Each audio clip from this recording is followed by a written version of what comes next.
Hello friends, welcome to Amit Sharma's academy. आज हम BPSC TRE 3.0 का ये यूथ पब्लिकेशन का बुक करेंगे। और इससे पहले मैंने काफ़ी टॉपिक्स कराए हुए हैं, उसकी प्लेलिस्ट बनी हुई है। मैंने बोला था आपको इसकी बुक का पूरा सोल्यूशन कराएंगे, तो आपको अगर अच्छा लगे तो प्लीज़ चैनल को सब्सक्राइब कर लीजिएगा और बेल आइकॉन ऑन कर लीजिएगा, तो आपको लेटेस्ट जो पब्लिकेशन जो होती है, पब्लिश होती हैं जो वीडियोज़, उसका नोटिफिकेशन आपको मिल जाएगा। ठीक है, तो इसमें आपको दिखाएंगे। इसमें इतिहास मैंने कंप्लीट कर दिया और भूगोल कर दिया पूरा। इसमें जनसंख्या और पर्यावरण पारिस्थितिकी आज देखेंगे, पॉलिटी वाला सेक्शन। ठीक है, तो इसमें देखेंगे पहला क्वेश्चन है पॉलिटी वाला। तो ये सारे क्वेश्चंस आए हुए हैं अभी, लेटेस्ट हैं 2023 के बीपीएससी या उसमें आपके टीचर वाला भी।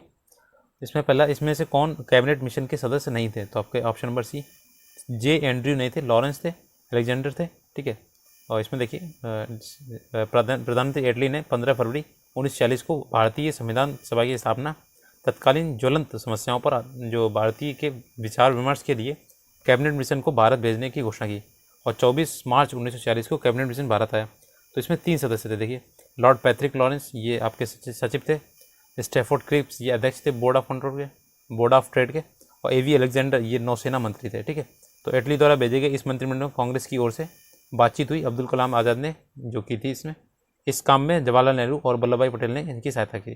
नेक्स्ट है, वर्ष 1946 में बनी अंतरिम सरकार में डॉक्टर राजेंद्र प्रसाद के पास कौन सा विभाग था? तो देखिए ऑप्शन नंबर ये हो जाएगा सी वाला, इनके पास खाद्य एवं कृषि विभाग था इनके पास। ठीक है, तो ये पूछते हैं इसमें, ये टीचर में आया था। तो ये वर्ष 1946 में बनी अंतरिम सरकार में डॉक्टर राजेंद्र प्रसाद के पास खाद्य एवं कृषि विभाग था।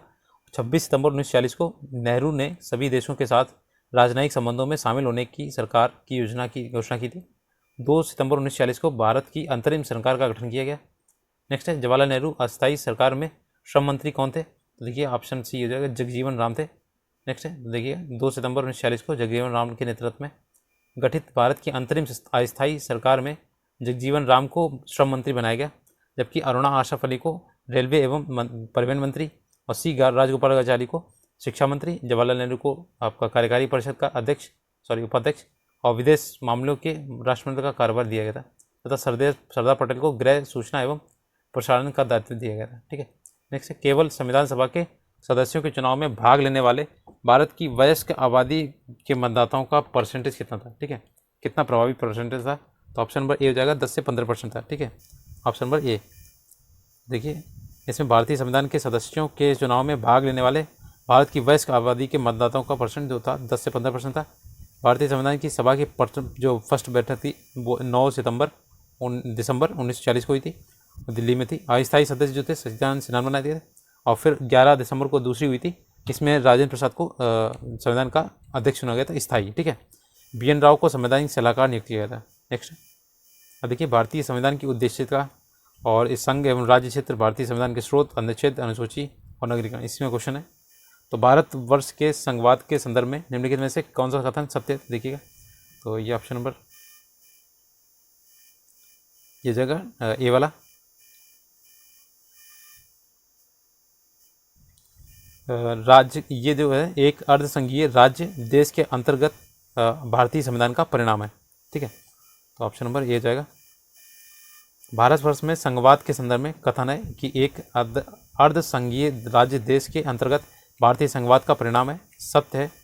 संघवाद सरकार की एक प्रणाली है जिसमें सत्ता केंद्रीय प्राधिकरण और देश की विभिन्न घटक इकाइयों के बीच विभाजित होती हैं। उल्लेखनीय है कि 1919 में अधिनियम में डायची की शुरुआत की गई थी, जिससे ब्रिटिश भारत में संघवाद की दिशा में पहला कदम माना जाता है। ठीक है, नेक्स्ट है, जो किन अनुच्छेद में के अंतर्गत अध्यक्ष जो है सदन के किसी भी सदस्य को उसकी मातृभाषा में बोलने की इजाज़त दे सकता है? तो ऑप्शन नंबर सी है, अनुच्छेद 120 का फर्स्ट। ठीक है, तो इसमें क्या है कि मातृभाषा में बोलने की इजाज़त देती है। 110 का ए का संबंध धन विधेयक से, तथा अनुच्छेद 122(2) का संबंध न्यायालयों द्वारा संसद की कार्रवाई की जांच न करने से। ठीक है, नेक्स्ट है, 5वीं अनुसूची किस विशिष्ट समूह के लोगों के शासन और हितों की सुरक्षा से संबंधित है? तो ऑप्शन नंबर सी हो जाएगा, अनुसूचित जनजाति। ठीक है, ST बोलते इसे। देखिए 5वीं अनुसूची में अनुसूचित जनजाति समूह के लोगों का शासन और हितों की सुरक्षा से संबंधित है। इसमें असम, मेघालय, त्रिपुरा, मिजोरम शामिल है। ठीक है, नहीं किया गया था। इसमें 6ठी अनुसूची जो है असम, मेघालय, त्रिपुरा और मिजोरम राज्यों में जनजातीय क्षेत्रों के प्रशासन से संबंधित है। 5वीं अनुसूची के तहत राज्यपाल राष्ट्रपति के संबंधित क्षेत्र के लिए प्रतिवेदन दे सकता है, किंतु इनमें अंतिम शक्ति जो होती है राष्ट्रपति में ही निहित है। ऐसे अनुसूचित क्षेत्रों के लिए जनजातीय सलाहकार परिषद का प्रावधान है। इसका निर्माण 20 से अनधिक सदस्यों से मिलकर होगा। ठीक है, नेक्स्ट है भारतीय संविधान के किस अनुच्छेद द्वारा अस्पृश्यता को समाप्त किया गया? तो अनुच्छेद ये आपका 17 था, 17। नेक्स्ट है देखिएगा, किसी भी रूप में आचरण निषिद्ध जो होता है इसमें होता है अस्पृश्यता से उपजी किसी निर्योग्यता को लागू करना अपराध होगा जो कि विधि के अनुसार दंडनीय होगा। अनुच्छेद 14 का संबंध विधि के समक्ष समानता। अनुच्छेद 15 के अनुसार राज्य के किसी भी नागरिक के साथ जाति, धर्म, लिंग, स्थान, जन्म स्थान और वंश के आधार पर भेदभाव नहीं कर सकता है। अनुच्छेद 22 का संबंध गिरफ्तारी और कुछ मामलों में नज़रबंदी के खिलाफ संरक्षण भी है। ठीक है, नेक्स्ट है सिक्किम जो है भारतीय संघ का पूर्ण राज्य कब बना था? तो ये ऑप्शन नंबर बी 1975 में। ठीक है, तो सिक्किम भारतीय संघ का पूर्ण राज्य 16 मई 1975 को बना। सिक्किम भारत के 22वें राज्य के रूप में शामिल हुआ। इस अधिनियम में ये प्रावधान किया गया कि सिक्किम की विधानसभा से 32 में से एक कम सदस्य थे, 32 से कम सदस्य नहीं होंगे। ठीक है, सिक्किम की राजधानी क्या है? गंगटोक है। नेक्स्ट है समुद्र पारीय भारतीय नागरिकता OIC जो होती है योजना भारत में निम्न में से किस अधिनियम द्वारा प्रारंभ की गई थी? तो ऑप्शन नंबर ये देखिए, ऑप्शन नंबर ए है नागरिकता संशोधन अधिनियम 2003 से। ठीक है, ये आपका आया था सेकेंड शिफ्ट में। देखिए समुद्र पारीय भारतीय नागरिकता OCI योजना भारत में नागरिकता संशोधन अधिनियम 2003 द्वारा प्रारंभ की थी। इस योजना के अंतर्गत भारतीय मूल के वे नागरिक समुद्र पारीय भारतीय नागरिक के रूप में पंजीकरण कराने हेतु योग्य होंगे जो 26 जनवरी 1950 तक तथा इसके पश्चात भारत के नागरिक थे या भारत के नागरिक होने के पात्र थे या फिर पाकिस्तान या एवं बांग्लादेश या सरकार जिसे निर्दिष्ट करे उस देश के नागरिक को छोड़कर। ठीक है, नेक्स्ट है भारतवर्ष के संविधान की प्रस्तावना में बंधुत्व निम्न में से मुख्यतः किससे आश्वासित करता है? ये आपका देखिए ऑप्शन नंबर डी, ऑप्शन में से एक से अधिक। तो देखिएगा इसका एक्सप्लेनेशन, भारतीय संविधान की प्रस्तावना में बंधुत्व का अर्थ है भाईचारे की भावना। ये एकल नागरिकता तंत्र के माध्यम से भाईचारे की भावना को प्रोत्साहित करता है। बंधुत्व मुख्यतः दो बातों में आश्वस्त करता है, व्यक्ति की गरिमा और देश की एकता एवं अखंडता। ठीक है, नेक्स्ट है अब देखते हैं मूल अधिकार एवं राज्य के नीति निर्देशक तत्व मूल कर्तव्य। ठीक है, तो 12 का है चुप रहने की स्वतंत्रता भारत में किस प्रकार का अधिकार है? तो ये आपका है देखिए ऑप्शन नंबर 12 का देखिए ऑप्शन नंबर सी हो जाएगा। भारत में चुप रहने की जो स्वतंत्रता है मूल अधिकार है जिसे अनुच्छेद 20 का 3rd वाला है निहित किया गया है। इसके अनुसार किसी भी व्यक्ति को अपने खिलाफ गवाह बनने के लिए मजबूर नहीं किया जाएगा। ठीक है, ये प्रावधान आरोपी को आत्म दोषारोपण के खिलाफ अधिकार देता है जो कानून का एक मौलिक सिद्धांत है। नेक्स्ट है आपका ये सूची दी गई। ठीक है, इसमें मैच करना है तो इसका हो जाएगा देखिए आंसर पहला वाला 2143। इसका एक्सप्लेनेशन देते हैं। कार्य की न्याय संगत एवं मानवोचित दशाएं जो होती हैं अनुच्छेद 42, कर्मकारों की निर्वाह मजदूरी और अनुच्छेद 43, समान सिविल संहिता 44 है अनुच्छेद, और राष्ट्रीय महत्व के स्थान पर वस्तुओं का संरक्षण ये अनुच्छेद 49 दिए गए। ठीक है, नेक्स्ट है निम्नलिखित से कौन सा भारत के मूल अधिकारों के बारे में सही है? तो मूल अधिकार के बारे में देखिएगा ऑप्शन नंबर डी हो जाएगा, एक से अधिक है। ठीक है, ऑप्शन नंबर डी एक से अधिक। देखिए एक्सप्लेनेशन देखते हैं। भारत में मूल अधिकारों के बारे में दिए गए प्रश्न में एक से अधिक विकल्प सही क्योंकि भारतीय संविधान के अनुच्छेद 14 और 32 के तहत भारतीय नागरिकों को 6 मौलिक अधिकार दिए गए। सामान्य कानूनी अधिकारों के विपरीत मौलिक अधिकारों को देश के संविधान द्वारा गारंटी एवं सुरक्षा प्रदान की गई है।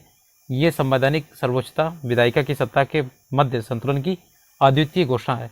ये न केवल राजनीतिक एवं कानूनी समानता बल्कि सामाजिक समानता का भी निर्णय करते हैं। ठीक है, नेक्स्ट है अपराधों की दोष सिद्धि के संबंध में भारतवर्ष के अंतर्गत निम्न में से कौन सा कथन सही है? देखिएगा तो इसमें जाएगा ऑप्शन डी वाला हो जाएगा, एक से अधिक हो जाएगा। ठीक है, तो देखिए इसमें एक्सप्लेनेशन देखते हैं। भारतवर्ष के अंतर्गत अपराधों को दोष सिद्धि के संबंध में दिए गए प्रश्नों में से एक से अधिक विकल्प सही है क्योंकि भारतीय संविधान के अनुच्छेद 20 का सेकंड में कहा गया है कि किसी भी व्यक्ति को एक ही अपराध के लिए एक से अधिक बार गिरफ्तार या दंडित नहीं किया जा सकता। अर्थात भारतीय संविधान में दोहरे दंड का प्रावधान नहीं पाया जाता। संविधान में अपराध से अधिक दंड से सुरक्षा दी गई है। ठीक है, नेक्स्ट है भारतीय संविधान में मौलिक अधिकारों के विचारों का संदर्भ किस देश से लिया गया? तो ऑप्शन नंबर बी है, ये संयुक्त राज्य अमेरिका USA से। और उल्लेखनीय कि संविधान के भाग 3 में अनुच्छेद 12 से 35 तक मौलिक अधिकार उल्लेखित किया गया है इसमें। ठीक है, नेक्स्ट देखते हैं।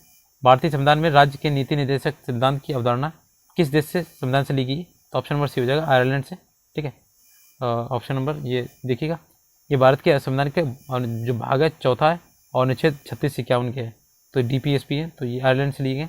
भारतीय संविधान का जो 37वां अनुच्छेद है सिद्धांतों के कार्यों के बारे में अवगत करता है। ठीक है, नेक्स्ट है, निम्न में से कौन सा भारत के संविधान के अंतर्गत मूल कर्तव्य है? तो देखिए ऑप्शन नंबर डी हो जाएंगे, एक से अधिक। ठीक है, तो एक्सप्लेनेशन देखते हैं।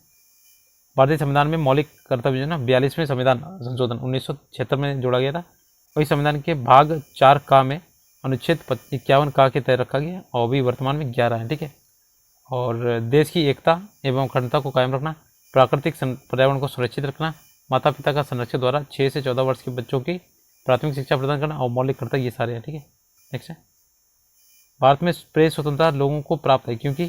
तो ये देखिए ऑप्शन नंबर सी है, इसमें क्या होता है, एक विचारा व्यक्ति की स्वतंत्रता के अधिकार में निहित है। ठीक है, देख सकते हैं एक्सप्लेनेशन। भारत में प्रेस स्वतंत्रता लोगों को प्राप्त है क्योंकि ये विचारा अभिव्यक्ति की स्वतंत्रता के अधिकार में निहित है। संविधान में प्रेस की स्वतंत्रता का उल्लेख नहीं किया गया। हालांकि प्रेस या मीडिया की स्वतंत्रता भारत के संविधान द्वारा अनुच्छेद 19(1) का ए वाले सेक्शन में तहत प्रदत्त वाक स्वतंत्र और अभिव्यक्ति के मौलिक अधिकार में निहित है। ये स्वतंत्र पत्रकारिता को प्रोत्साहित करता है और लोगों को सरकार के कार्यों के पक्ष या विपक्ष में अपनी राय देने का अवसर देकर लोकतंत्र को बढ़ावा देता है। नेक्स्ट है, राष्ट्रपति, उपराष्ट्रपति, मंत्रिपरिषद, महान्यायवादी, संसद यानी राज्यसभा और लोकसभा। देखते हैं भारत की नव उद्घाटित संसद में सदस्यों के लिए कुल कितनी सीटें? तो ऑप्शन नंबर बी हो जाएगा, 1272 हैं। देखिए इसमें 88 सीटें लोकसभा की हैं, 384 आपकी लोकसभा की, सॉरी राज्यसभा की हैं। और नई जो संसद का आकार जो त्रिभुजाकार है, 64,500 वर्ग किलोमीटर में फैला हुआ है, सॉरी वर्ग मीटर में। इसे टाटा प्रोजेक्ट लिमिटेड द्वारा 971 करोड़ लागत से बनाया गया है और इसके वास्तुकार पूछे जाते हैं विमल पटेल है। ठीक है, ध्यान रखिएगा। भारतीय संसद के नए भवन के प्रभारी वास्तुकार का नाम क्या है? तो ये पद्मश्री विमल पटेल हैं। ठीक है, इन्हें पद्मश्री मिल चुका है। तो देखिएगा विमल पटेल को वर्ष 2019 में आर्किटेक्चर क्षेत्र में असाधारण कार्य के लिए राष्ट्रीय पुरस्कार पद्मश्री सम्मानित किया गया था। और नए भवन की आधारशिला प्रधानमंत्री मोदी ने 10 सितंबर 2020 को रखी थी। उन्होंने 28 मई 2023 को उद्घाटन किया, जब वीर सावरकर की जन्मदिन थी, वो पुण्यतिथि थी उसी टाइम पे। नए संसद भवन में 3 प्रवेश द्वार हैं, ज्ञान द्वार, शक्ति द्वार और कर्म द्वार। ठीक है, नेक्स्ट है, संघ की न्यायपालिका और भारत का नियंत्रक एवं महालेखा परीक्षक। तो देखिए भारत एकीकृत न्यायपालिका रखता है क्योंकि? तो ऑप्शन देखते हैं,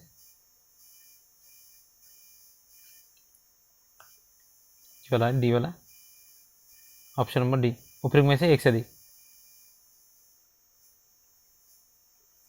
इसमें ऑप्शन देखते हैं, उपयुक्त में से एक से अधिक हो जाए। तो देखिए एक्सप्रेशन देखते हैं, ये ऑप्शन नंबर डी हो जाएगा। ठीक है, तो देखिए भारत के एकीकृत न्यायपालिका रखता है क्योंकि भारत में एक मौलिक विधि तथा सर्वोच्च स्तर पर सर्वोच्च न्यायालय, उसके नीचे उच्च न्यायालय के साथ साथ न्याय पाया जाता है।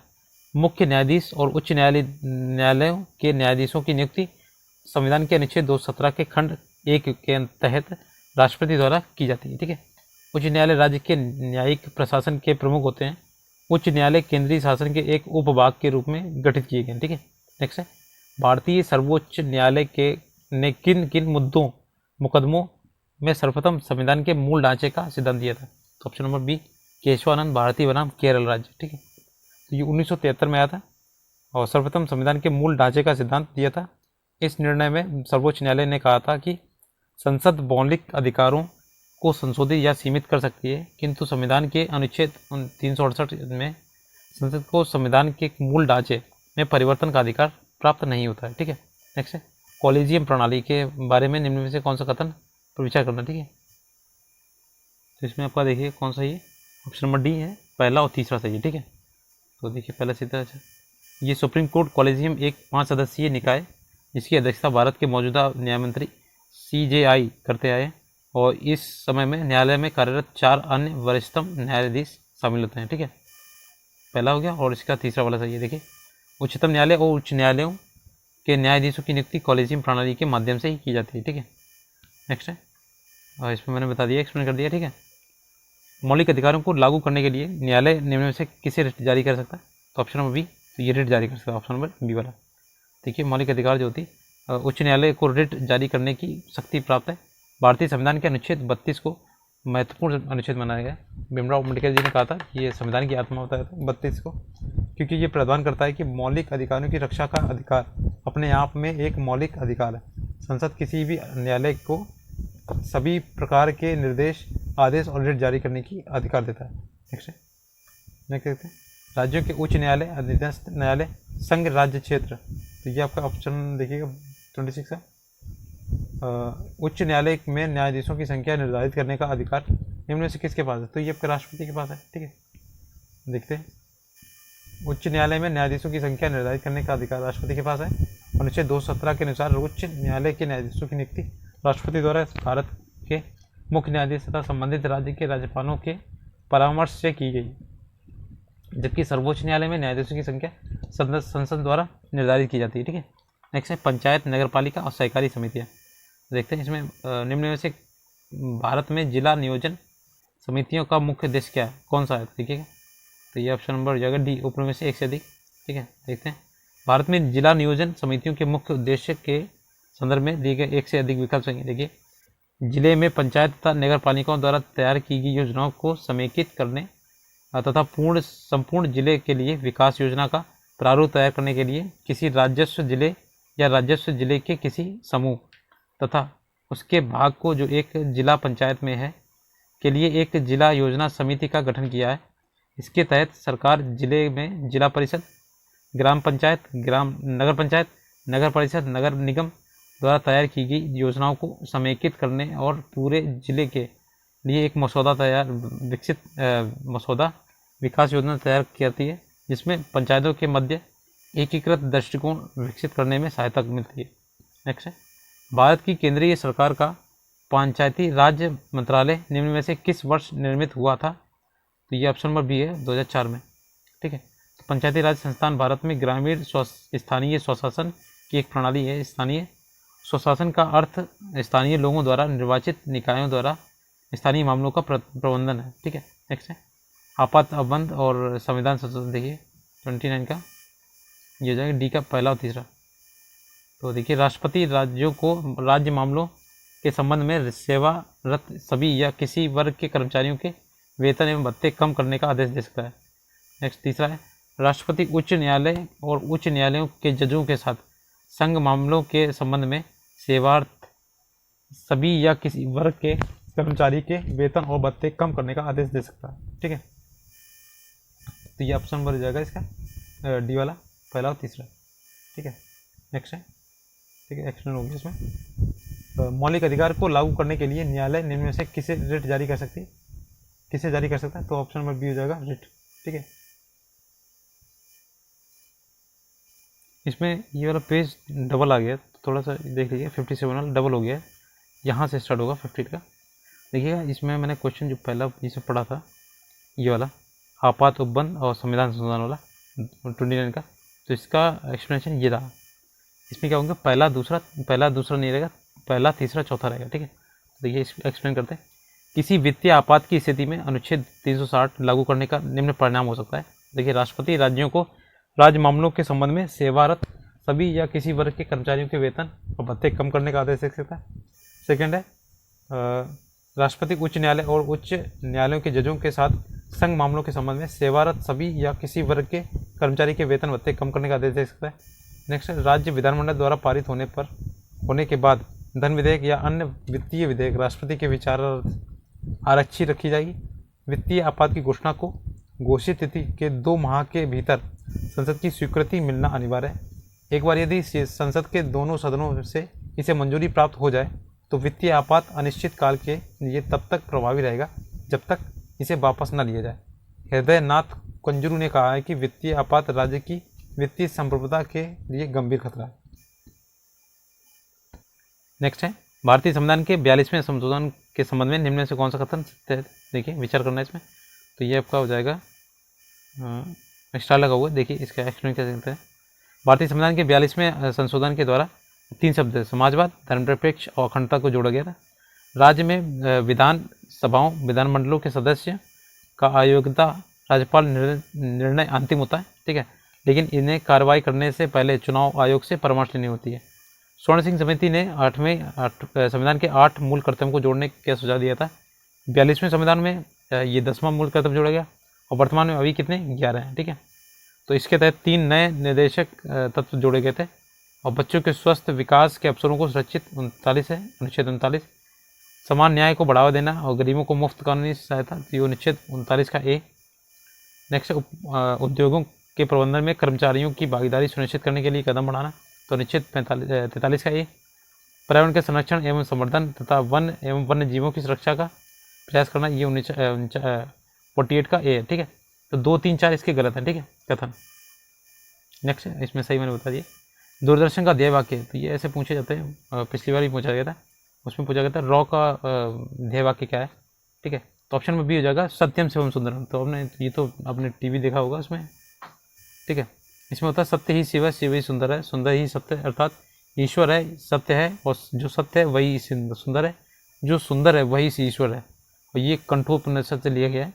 नेक्स्ट है, भारत में दबाव समूह निम्न में से किसे प्रेरित है, तो ये पूछा गया था, ये हो जाएगा डी वाला, 1 से अधिक है, ठीक है, ऑप्शन नंबर 1 से अधिक।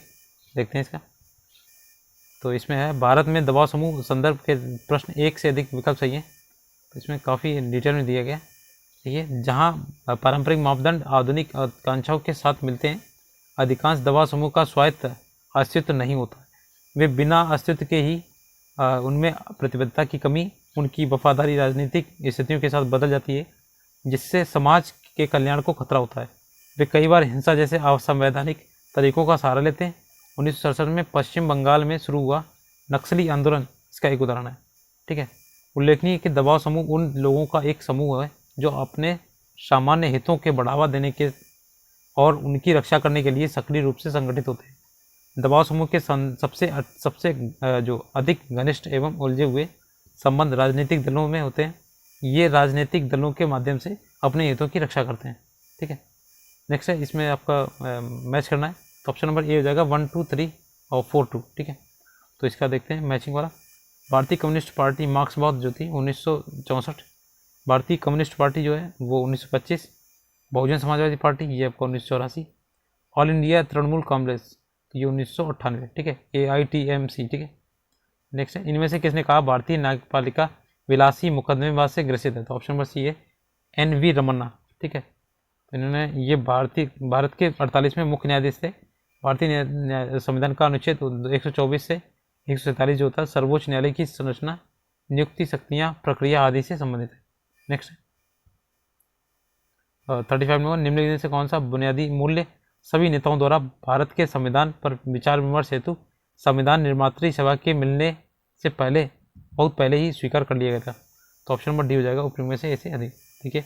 सार्वभौम का वयस्क मताधिकार और स्वतंत्रता समानता के अधिकार, अल्पसंख्यकों के अधिकारों का संरक्षण, ठीक है। नेक्स्ट है, मैच करना है इसका आपका, देखिएगा इस क्या हो जाएगा, पहला वाला 2, 4, 1, 3, ठीक है। तो इसमें मैच करिए 2, 4, 1, 3। यहाँ पे देखिए विशेष विवाद नियम 1964 में, 54 में सॉरी, दहेज निषेध अधिनियम 1961 में, समान पारिश्रमिक अधिनियम 1976 में, नारी अशिष्ट प्रतिनिधित्व अधिनियम 1986 में। नेक्स्ट है, समाज एवं तथा आर्थिक रूप से पिछड़े वर्गों के आरक्षण हेतु भारत सरकार के 13 अगस्त 1990 के आदेश की वैधता निम्न में से किस वर्ष निर्णित हुई थी, देखिए ऑप्शन नंबर हो जाएगा बी वाला, 1992, ठीक है। अब देखते हैं इसमें भारत के यहाँ पे दिया गया 11 वरिष्ठ न्यायाधीशों में 1992 में भारत सरकार के उक्त आदेश को वैधता प्रदान की थी, ठीक है। 27% आरक्षण देता।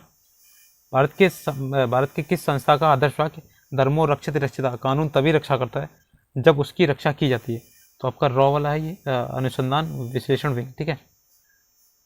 नेक्स्ट है, इसमें रॉ लिखते हैं इसे। अब देखिए इसमें अर्थव्यवस्था वाले देखते हैं, इसमें पोर्शन ज़्यादा क्वेश्चंस नहीं है इसमें। संघ सरकार के वित्त में नवीनतम विकास के बारे में निम्न में से कौन सा कथन विचार कीजिए, तो ऑप्शन नंबर ए हो जाएगा पहला वाला सिर्फ, ठीक है। देखिए इसमें काफ़ी बजट के बारे में दिया गया, तो यह है महामारी वित्तीय वर्ष 21 के दौरान संघ सरकार का राजकोषीय घाटा सकल घरेलू उत्पाद के 9.2% पर पहुंच गया है, ठीक है। नेक्स्ट है, इसका एक्सप्लेनेशन पढ़ लीजिएगा, इसकी PDF आपको मिल जाएगी। केंद्र सरकार के गैर योजना व्यय के बारे में निम्न में से कौन सा कथन सही है? तो ऑप्शन नंबर हो जाएगा ए, व्यय ब्याज भुगतान पर होता है। ठीक है, नेक्स्ट है, आर्थिक सर्वेक्षण 2023 के अनुसार निम्न में से कौन सा कथन भारत में प्रत्यक्ष विदेशी निवेश की प्रवृत्ति का वर्णन करता है? तो ऑप्शन नंबर डी हो जाएगा, केवल 4। देखिए, कमजोर वैश्विक आर्थिक स्थिति के कारण इसमें कमी आई है। ठीक है, ऑप्शन नंबर 4 हो जाएगा। नेक्स्ट है, ये इतना बड़ा लिखा हुआ है, इसे पढ़ लीजिएगा। स्वामित्व योजना के संबंध में निम्नलिखित कथनों पर विचार कीजिए। ये खान, देखिएगा इसमें कौन सा है, तो इसमें हो जाएगा बी वाला, पहला और तीसरा। ये खान मंत्रालय के द्वारा दायरे में कार्यरत एक केंद्रीय क्षेत्रक योजना है। और चौथा क्या, ये योजना ड्रोन तकनीकी का उपयोग कर भूमि के छोटे छोटे खंडों का नक्शा तैयार करके ग्रामीण बस्तियों के क्षेत्रों में संपत्ति का स्पष्ट स्वामित्व स्थापित करने के लिए एक सुधारात्मक पहल है। तो ऑप्शन नंबर हो जाएगा डी वाला, पहला और चौथा। ठीक है, नेक्स्ट है, सॉरी पहला और तीसरा, इसमें जो पहला तीसरा। CORS का मतलब होता है क्रॉस ओरिजिन रिसोर्सिंग शेयरिंग। ठीक है, पहला तीसरा होगा। नेक्स्ट है, उत्थान संबंध प्रोत्साहन PLI योजना के बारे में निम्नलिखित कथनों पर करना है। तो देखिएगा, ये हो जाएगा आपका डी वाला, दूसरा और तीसरा। देखिए, इस योजना में आवेदकों को की 2 श्रेणियाँ, वैश्विक कंपनियाँ और घरेलू कंपनियाँ। ठीक है, और चौथा क्या है इसमें आपका, PLI के तहत लक्ष्य श्रेणी में laptop, tablet, all in one PC, server और ultra small form factor USFF शामिल होते हैं। ठीक है, तो ऑप्शन नंबर ये हो जाएगा बी वाला। ठीक है, नेक्स्ट है, भारत और 1929 में प्रारंभ हुई महामंदी के संदर्भ में निम्नलिखित में से कौन सा कथन सही है? देखिए, सही वाला कौन सा है, डी वाला, ऊपर में से एक से दी। देखिए, 1929 में प्रारंभ वैश्विक महामंदी का असर विश्व समेत भारत पर पड़ा था। महामंदी काल के दौरान तत्कालिक ब्रिटिश भारत को वैश्विक व्यापार से आयात में 47% और निर्यात में 49% की गिरावट दर्ज की गई थी। महामंदी का सर्वाधिक प्रभाव जो था किसानों काश्तकारों पर पड़ा था। देखिए, यहाँ पे क्लस्टर आधारित गांवों में विकास की योजना का नाम क्या है? देखिए, ऑप्शन नंबर बी हो जाएगा, doctor Shyama Prasad Mukherjee rural mission होता है। ठीक है, और ये 2015 में प्रस्तावित होता है। नेक्स्ट है, कृषि उद्योग एवं व्यापार एवं आधारभूत संरचना। तो इसमें देखिए मैच करना है, तो ऑप्शन नंबर सी हो जाएगा, 2 1 4 3। देखते हैं, मैचिंग देखते हैं। लिलेन जो है ना, ये सन का पौधा, और जटा या कायर ये नारियल का पौधा है। मोहारा या खोंगरा बकरी, डाउन ये बतख और गीज के पंख है। नेक्स्ट है, मुद्रा बैंकिंग एवं प्रणाली केंद्र राज्य वित्तीय संबंध। इनमें में से कौन से कारक संभावित रूप से भारतीय अर्थव्यवस्था में मुद्रास्फीति जनित मंदी में योगदान करते हैं? तो देखिएगा, ये हो जाएगा ऑप्शन नंबर डी, चारों करते हैं। देखिए, सरकारी खर्च में वृद्धि के कारण उच्च मुद्रास्फीति दबाव। नेक्स्ट है, औद्योगिक उत्पाद में गिरावट और आर्थिक विकास में सुस्ती, कुल मांग और उपभोक्ता खर्च में कमी, घरेलू मुद्रा की वृद्धि के कारण निर्यात प्रतिस्पर्धा में कमी। तो ऑप्शन नंबर डी हो जाएगा इसका। ठीक है, एक ये ऑप्शन नंबर डी, 1 2 3 4। ठीक है, नेक्स्ट है, दिवाला और शोधन क्षमता के संबंध में निम्नलिखित कथनों पर चर्चा करना है।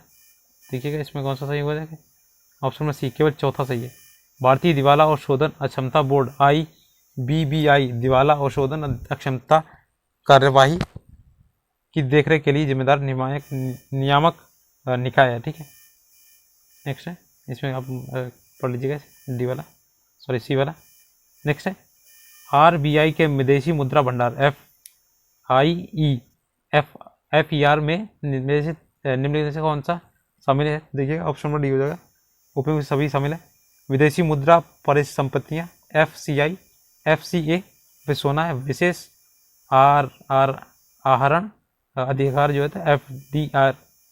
ठीक है, आरक्षित किस्त स्थिति, तो ये आपके डी हो जाएंगे। नेक्स्ट है, भारतीय कृषि कौन सा राज्य सर्वाधिक बाजरा उत्पादित करता है? तो ऑप्शन बी हो जाएगा, ये आपका राजस्थान है। ठीक है,